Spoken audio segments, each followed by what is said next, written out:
मैंने नसरीन को शादी के लिए प्रपोज भी किया है। मेरी एक बात याद रखना जुनैद, मैं इस शादी के लिए कभी रजामंदी नहीं दूंगी।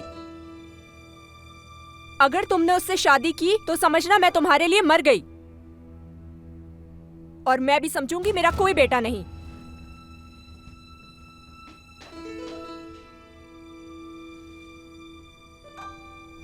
मैं अम्मी को उसके लिए कैसे राजी करूंगा? नसरीन, अरे नसरीन रुको, मेरी आवाज नहीं आ रही क्या? कहाँ थी तुम? परेशान हो गई थी मैं। तुम और करीम साहब एक ही वक्त में गायब हो गए। क्या करीम घर पर नहीं है? क्या तुम और करीम साहब साथ नहीं थे? नहीं, मैं तो मोहल्ले गई थी। इतनी देर उस मोहल्ले में तुम क्या कर रही थी? हाँ, उस जुनैद से तो मिलने नहीं गई थी? नहीं अम्मी, ये कैसी अजीब बातें कर रही हैं आप? नसरीन, मैं तुमसे पूछ रही हूँ कि तुम उस मोहल्ले में क्यों गई?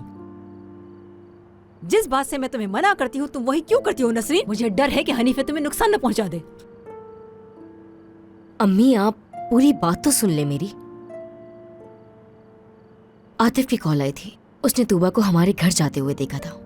ये नहीं हो सकता, ये तो बिल्कुल झूठ है। मैंने अपनी आंखों से देखा अम्मी, बल्कि जब वहाँ पहुंची तो जिम भी मौजूद था उसके साथ। ये बात तो मैं यकीन के साथ कह सकती हूँ। मैं जानती हूँ कि इन दोनों के दरमियान कुछ न कुछ है। हाँ। मुझे समझ नहीं आता कि वो आपस में इतने करीब कैसे हो गए। ये तो मुझे भी नहीं मालूम। मैं जब अंदर पहुंची दोनों मेज पर बैठे खाना खा रहे थे, और जानती हैं वो खाना जिम ने बनाया था अपने हाथों से। हाँ?